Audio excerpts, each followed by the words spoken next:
बात अब एक और मिशन की करते हैं, सोलर सिटी मिशन। ये वो मिशन है जिसके तहत शमसी तवानाई के जरिए से बिजली की पैदावार को बनाने की बात हो रही है और कहा जा रहा है कि जम्मू कश्मीर के अंदर सबसे ज्यादा जी हमारे पास पैदावार हो सकती है। पहले भी ये बात सुन रहे थे, आज दोबारा ये बात कही गई है, लेकिन फिलहाल ये कहा गया है कि 200 मेगावाट ग्रिड टाई किया जा रहा है रूफटॉप सोलर प्लांट लगाने के हवाले से, और इस सिलसिले में एजेंसी को मुतहरिक भी कर दिया गया है। बिल्कुल, जम्मू कश्मीर के अंदर शमसी तवानाई को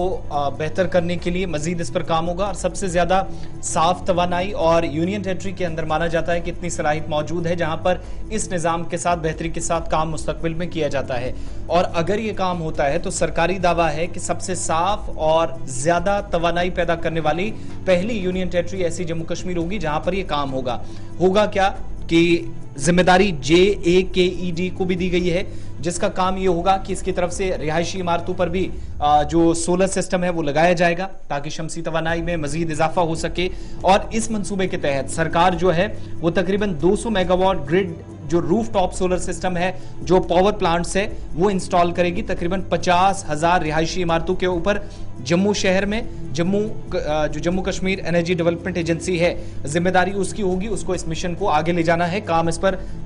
पाए तकमील तक पहुंचाना है। सरकार के मुताबिक इस पर जो अभी तक अखराजात आएंगे, कुल सरकारी रकम खर्च होगी वो 1040 करोड़ के आसपास है और मार्च 2024 के आसपास ये मंसूबा मुकम्मल होगा। अब ये मुकम्मल होगा या नहीं, लेकिन फिलहाल जो डेडलाइन है वो रखी गई है। शुरुआत हमने देखी थी कि सांबा से हुई थी वज़ीर-ए-आज़म के दौरे से पहले और कहा गया था कि इस मंसूबे को बेहतर बनाने के लिए इसके तहत भी काम शुरू हो गया है। मजीद इसमें क्या है, क्या इसमें तब्दीलियां रोनमा होंगी, senior news editor Syed Jamul हमारे साथ हैं। सैयद जमुल, शमसी तवानाई में इजाफे का हम वज़ीर-ए-आज़म के जम्मू दौरे से कबल हमने बातें सुनी थी और उसके बाद भी सिस्टम को इंस्टॉल किया गया था। सांबा की पल्ली पंचायत से शुरुआत इसकी हुई थी, लेकिन मुस्तकबिल में ये जो मंसूबा और तकरीबन अभी 1.5 बरस है, 2024 के मार्च महीने तक मुकम्मल करने की बात हो जा रही, क्या इससे बदलने वाला है? असल जो मकासद हैं इसके वो क्या है? देखिए, जिस वक्त जम्मू कश्मीर में हम इस सोलर एनर्जी या शमसी तवानाई की बात करते हैं, जम्मू डिवीजन में इस साल बताया जाता है कि जो हदफ सरकार का है वो 2024 में मुकम्मल होना है और 200 मेगावाट पावर जो सलाहियत है वो इससे हासिल की जा सकती है। और रूफटॉप्स पे लगने से आपको 40% आपको सब्सिडी मिलेगी, यानी अगर आपने 50,000 से शुरू करना है इसको खरीदने के लिए सरकार की इस स्कीम को, तो आपको उसका 40% जो है सब्सिडाइज सिस्टम के बाद आपको आगे चलना है। जो कि जम्मू डिवीजन और बाकी इलाकों में जो हमारी रोजमर्रा की जिंदगी है उसमें कई बार बिजली में खलल पड़ने से, हालांकि लगातार जो ट्रांसफार्मर्स और बाकी निजाम को बेहतर करने की कोशिश की जाती है, लेकिन इसके मद्देनजर में चूंकि एक रेवेन्यू प्लांट जो है जम्मू कश्मीर में लगने जा रहा है, जिससे बेशतर इलाकों में 2024 में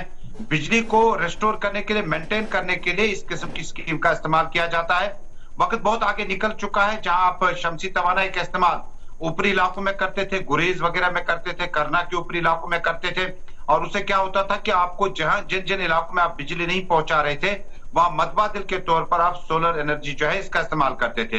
लेकिन अब चूंकि एक कंपल्शन है, एक मजबूरी है, खासकर जम्मू सिटी की जब आप बात करते हैं तो बेशतर इलाकों में जो है बिजली सप्लाई मुतासिर रह जाती है। लेकिन एक नया कंसेप्ट है, बताया जाता है कि मुल्क में पहली बार, जम्मू कश्मीर की यूटी में पहली बार इस स्कीम को लॉन्च करने के बाद जम्मू कश्मीर के जो चैलेंजेस महकमा बिजली को है वो किसी हद तक कंपनसेट किए जा सकते हैं। इसकी जो एज होगी वो 25 लाइफ जो होगी वो 25 बरस होगी, यानी 25 बरस तक आप अपने रूफ टॉप पे इस सोलर एनर्जी का सिस्टम लगवा सकते हैं, इसका इस्तेमाल कर सकते हैं, और 25 बरस के बाद इसको एक बार फिर वापस करना है, उसका भी पैसा मिलना है, जिसके बाद आपको दोबारा रीइंस्टॉलेशन जो होगा वो सरकार की तरफ से करेगा। लेकिन जम्मू कश्मीर में ये तजुर्बा कितना कामयाब होगा ये आने वाले वक्त में पता चलेगा। लेकिन रिन्यूएबल एनर्जी की तरफ से जो इकदाम उठाए जाते हैं शमसी तवानाई के जरिए बिजली को हासिल करने के लिए और उन इलाकों में, लेकिन अब देखने वाली बात होगी, आप जम्मू सिटी में इसको शुरू कर रहे हैं, उसके बाद दूसरी सिटीज की तरफ जाएंगे, जो रूरल एरियाज है क्या वो भी इस स्कीम का फायदा उठा सकते हैं या नहीं, इस सब का इंतजार हमें होगा। बहुत शुक्रिया जी सैयद तजमुल हमारे साथ ज्वाइन करने के लिए। हदफ जो है जी वो 50,000 घरों पे जम्मू के अंदर हदफ जो किया गया है 200 megawatt grid rooftop solar plant लगाने का, वो होगा जी 50,000 रेजिडेंशियल बिल्डिंग्स के ऊपर ये लगाया जाएगा जम्मू के अंदर। और कोशिश की जाएगी Jammu Kashmir energy development agency की तरफ से कि सोलर सिटी मिशन इसके तहत जो है वो ये सब कुछ हो और 1040 करोड़ रुपया इस पर सर्व करना है जी 2026 तक। और जैसे आपको तजम्मुल बता रहे थे कि 25 साल इस रूफटॉप की जो है वो लाइफ टाइम है। अब इसमें और क्या कुछ है जी, अब सरकार भी कुछ और चीजें इसमें कर रही है। जो कुछ पीएम कुसुम स्कीम है उसके तहत 375 सोलर वाटर पंप्स को नस्ब किया जा रहा है 2022-23 के दौरान, इस रवा साल के दौरान। और उससे जी फायदा होगा जी, जहां एग्रीकल्चर को डायरेक्टली फायदा होगा, इनडायरेक्टली भी फायदा होगा। यह माना जा रहा है कि तकरीबन 16,000 सोल्स जो है 16,000 अफराद को इन पंप्स के लगने से जेके कुसुम स्कीम जो है, पीएम कुसुम स्कीम जो है, जो 375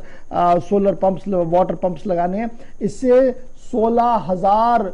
लोगों को फायदा मिलेगा बराह रास्त और इससे एनर्जी भी सेव होगी। मुझे याद है कि जब doctor Farooq Abdullah new renewable energy के वजीर बने थे दिल्ली के अंदर, तो कहा जा रहा था कि ना ये कौन सी वजारत बन गई थी, दूसरी। और शायद ही किसी को इस बात का इतना बड़ा इल्म था कि यह वजारत एक दिन में इतना बड़ा काम करेगी पूरी दुनिया के अंदर और यहाँ जो मुल्क के अंदर भी इसका इतना रोल होगा। तो फिर आहिस्ता आहिस्ता करके जम्मू कश्मीर के अंदर एक महकमा बना